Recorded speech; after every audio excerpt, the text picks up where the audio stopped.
Oke, kita mulai ya. Ngomongin K-pop tuh bukan cuma soal lagu yang nempel di kepala atau dance yang kompak abis. Bukan. Yang kita lihat di sini tuh sebuah anomali.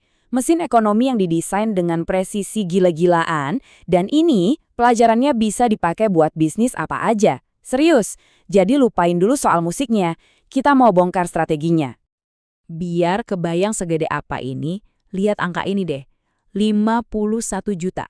Di tahun 2021, SM Entertainment bikin satu konser virtual aja yang nonton tuh lebih dari 51 juta orang. Dari 161 negara. Coba bandingin, acara sekelas Super Bowl aja jadi kelihatan kecil. Dan ini semua kejadian cuma dari layar HP kita masing-masing. Gila kan? Terus produk K-pop itu sebenarnya apa sih? Musik? Salah. Kalau kalian mikir jawabannya musik, kalian keliru besar. Produk utama mereka, aset paling berharga mereka itu komunitas. Ya, komunitas. Mereka tuh nggak nyari pendengar pasif. Mereka ngebangun yang namanya fan ekonomi, di mana para fans jadi bagian aktif dari sebuah ekosistem raksasa. Nah, makanya kali ini kita bakal ngelihat K-pop bukan sebagai genre musik, tapi sebagai salah satu blueprint bisnis paling canggih abad ini. Kita bakal kupas tuntas gimana strategi mereka bisa ngubah tren budaya jadi kekuatan ekonomi global yang, wah, tahan banting banget. Ini semua bukan kebetulan loh. Suksesnya K-pop itu by design. Strateginya punya dua pilar utama. Satu, dukungan penuh dari pemerintahnya. Dan yang kedua, sistem agensi yang kerjanya udah kayak pabrik. Super ketat dan efisiennya minta ampun. Coba kita mundur dikit lihat timelinenya. Semuanya tuh dimulai tahun 1992 sama Seo Taiji and Boys yang bener-bener ngeguncang industri musik Korea. Tapi titik baliknya itu pas krisis finansial Asia tahun 97. Pemerintah Korea Selatan sadar, wah kita nggak bisa cuma ngandelin pabrik mobil sama elektronik nih. Mereka butuh yang namanya soft power. Sejak itulah mereka jor-joran investasi di industri budaya yang akhirnya melahirkan gelombang Hallyu alias Korean Wave yang kita kenal sekarang. Dan ngebuka jalan buat lahirnya agensi-agensi raksasa. Dan sistem pabrik idol ini serius, bukan main-main. Ini tuh udah kayak akademi militer. Para trainee digembleng bertahun-tahun dalam sistem yang super intensif. Latihannya dari nyanyi, nari, belajar bahasa asing, sampai public speaking. Standarnya tinggi banget. Semuanya pakai SOP yang jelas, kayak di pabrik. Tujuannya apa? Biar setiap produk, yaitu idol yang debut, punya tingkat kesempurnaan yang sama.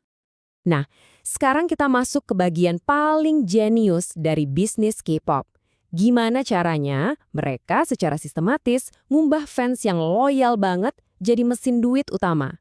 Di sini, fans itu bukan lagi sekedar konsumen. Mereka itu bahan bakarnya.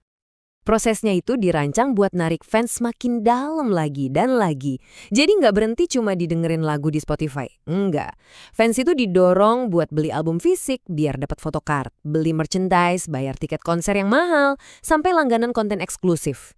Setiap langkah ini tuh jadi keran duit baru. Makanya model bisnisnya jauh lebih kaya daripada sekedar jualan musik. Mau bukti? Nih, lihat aja data pendapatannya Hype, agensinya BTS. Bahkan pas member BTS lagi wamil, lagi hiatus, pendapatan perusahaan tetap meroket. Gimana bisa? Karena mayoritas duitnya, 60% itu datang dari hal-hal di luar musik dan konser. Dari platform kayak Weverse, lisensi, intellectual property. Ini bukti nyata kalau yang mereka jual itu bukan artisnya, tapi sistem yang ada di sekeliling artis itu. Sistem inilah yang bikin bisnis mereka tahan banting, bahkan pas produk utamanya lagi istirahat. Jadi, ekosistem digital ini apa sih? Coba bayangin deh, sebuah dunia yang tertutup. Platform kayak Weverse itu bukan cuma medsos biasa. Itu tuh mall sekaligus taman bermain digital. Fans bisa ngobrol, nonton konten, belanja, semuanya di satu tempat. Tujuannya? Udah jelas. Biar setiap rupiah yang dikeluarin fans nggak pernah lari keluar ekosistem mereka. Cerdas banget.